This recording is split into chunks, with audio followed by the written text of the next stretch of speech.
let's dive into the heart and the mind of another person who faced profound challenges and emerged stronger. Joining me now is Scott Miller, an entrepreneur who is determined to rise from his own darkness. Scott, welcome to the show. Before we delve into our discussion, can you share a little bit about your journey and the obstacles that you have encountered in life and in earlier life, actually? Sure. Well, thank you for the question, Moza. As a young man, I grew up in an interesting home, I'll say that, right? An interesting household, not a typical home life. And at an early age, unfortunately, I found my way to, the dark world of drugs and alcohol. And, by the time I was in my mid-teens, I was in serious trouble with that. And that continued on for a long time until my mid-20s, where suddenly I had a daily drug habit and I was drinking around the clock, and my life was just spiraling out of control. One of the things at that time that I kept telling myself is, hey, as long as I have a job, right, I'm good, So, I was working at a job, and somehow I was showing up there most days of the week and doing work, but I finally got to the point where I was married at the time. I was not a good partner in that relationship. And I ended up with a restraining order from my own home, and I ended up living out on the streets. I kept telling myself at the time, oh, this is a good thing because now I can save money on, rent and things like that, right? My responsibilities that I felt like I no longer needed to attend to. But again, it kept spiraling out of control to the point where I ended up in an emergency room, lifeless. The emergency room doctor was able to obviously bring me back to life, or I wouldn't be sitting here. But and I didn't really learn from that. It was kind of I took on this Superman type of mentality at the time, like nothing can hurt me, you know what I mean? Even that, And anyway, the long story short is I ended up in my car wanting to end my life. And I did something at that point with drugs and alcohol to try to make that happen. And I passed out, and I assumed that I was, heading out of this world.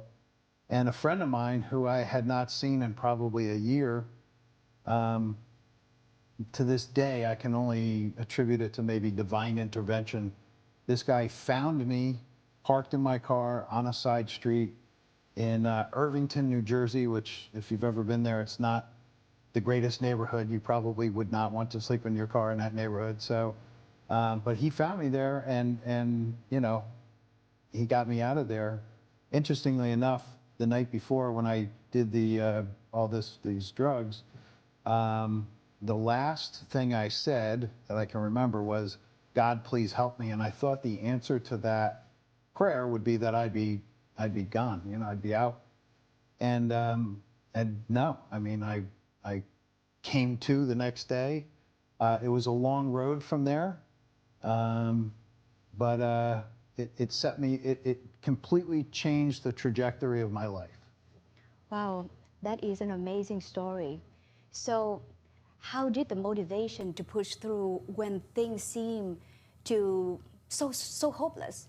Was there a particular moment or thought that helped you rise from that place? Yeah, I mean, I think that people that have had experiences like mine, and most people have had some experience in their life that was very traumatic for whatever reason, right?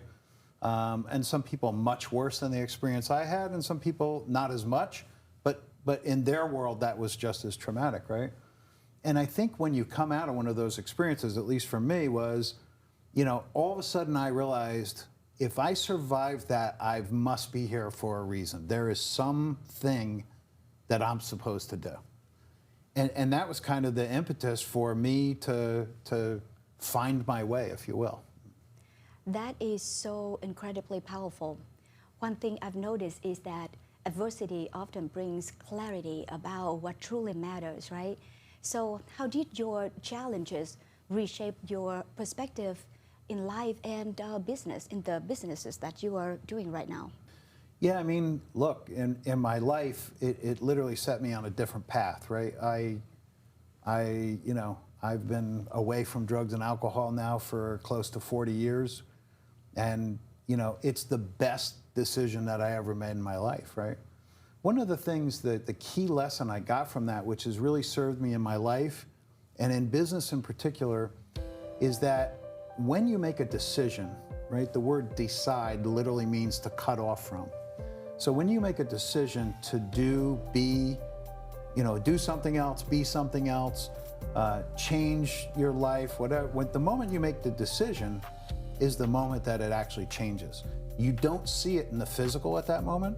It takes time, right? So if I decide to go on a diet and lose weight, which I probably should, right? Then it's not going to happen next week. I'm not going to be 10 pounds lighter, right? It's going to take, I have to consistently eat right, and I have to consistently exercise. It's the same thing in life, anything in your life, but certainly in business, right? You start off, maybe you start a business, or you're in sales, or you're running a larger business. Maybe it's a fledgling business, or you're trying to have growth, or whatever it is. The day that you institute a new policy, or the date that you put in a new sales protocol, or whatever it is, that's the day that it changes. But you don't see the effect of that until down the road, a few months, several months, or a year, or years, right? Is when you see the result of that. Yeah, you're right. All of us should, shed a few pounds. Like that's the universal desire. So hearing Shelly-Ann and you speak about resilience and finding light in darkness, how do you think these principles apply to the business world, especially when we face with significant challenges? Yeah, look, Shelly-Ann is absolutely an amazing story. I mean, her paintings are they're unbelievable. Right. Here I am with not perfect eyesight, but perfect eyesight with glasses. Yep. I'm not sure I could begin to paint anything that's close to what she does. Yeah. The interesting part, though, is that, I came from darkness into light, right? She went from light into darkness. But those two experiences, while they're polar opposites almost, had the same effect on our lives, right? We both realized that that was the thing that's to catapult us to our purpose, what we're supposed to be doing, right? And so in business, particularly in business, you realize that the only defeat that you can possibly experience is if you quit. If you don't quit, you will succeed. And you could run out of money, you could run out of all kinds of things, but if you won't quit, then you have an opportunity to succeed. And so true. Yeah. So true. So when you encounter setbacks in your business, how do you maintain a positive mindset and keep your team motivated? Well, Shelly-Ann really said it very perfectly, where she said she starts out each day with a list of things she's grateful for, right? Personally, I don't believe that gratitude is something that I just have or I assume or whatever. I believe that gratitude is an action. And so if I'm truly grateful for somebody in my life, it's up to me to tell them that I'm grateful for them. If if I appreciate, somebody doing something nice for me, it's important for me to acknowledge that in other people, right?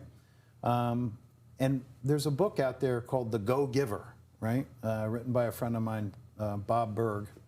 But he talks about, and I try to apply this principle every day in my life, is to be a giver and to give without expectation of return. When I give in that manner, I get way more than what I'm giving out, I think, right? And so in business, if I just continue to serve, people appreciate that and they enjoy doing business with us because of that. Yep, yep.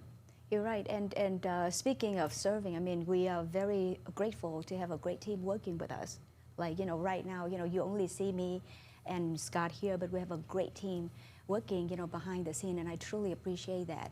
So, finally, what advice would you like to give business owners or anyone struggling right now, feeling like they are in the dark? What can they do today to start rising from their challenges? So here's the thing that's really important. When you feel alone, when you're struggling with something in your business or life for that matter, is rely on your team. You just talked about team. Once upon a time, I worked for a guy that very, very wealthy man, very famous man, and he used to give out coins every year to everybody, and it said team. And on the other side, you flip it over, and it said together, everyone achieves more. And I think when you're having a struggle, particularly in a small business, where it could be, discouragement or even financial challenge or what have you, if you tell your team about it, you can come up with ideas to overcome almost anything, right? There's no debtor's prison in this country, so even if you go flat broke, you can still, if you can scrape together 10 cents, you can continue on, But the important part is to make sure that your team is involved in those discussions so that you're not alone. You're only alone when you keep all that stuff to yourself and you don't share it with other people. If you share it with your team and your loved ones, you can garner the support that you need to thrive. Certainly, 100%. Thank you, Scott. We have learned that whether in life or business, the key to rise from falling relies in finding your inner strength, embracing your challenges, and keeping a positive mindset, right? And the team included. So, to my friend, remember that even in the darkest times, there's always a way forward. Stay strong, stay resilient, and never lose sight of the light within you. Thank you all again for joining us on Lessons from Failures. We will see you again next time with more inspiring stories and empowering conversations. It's your time to shine, my friend.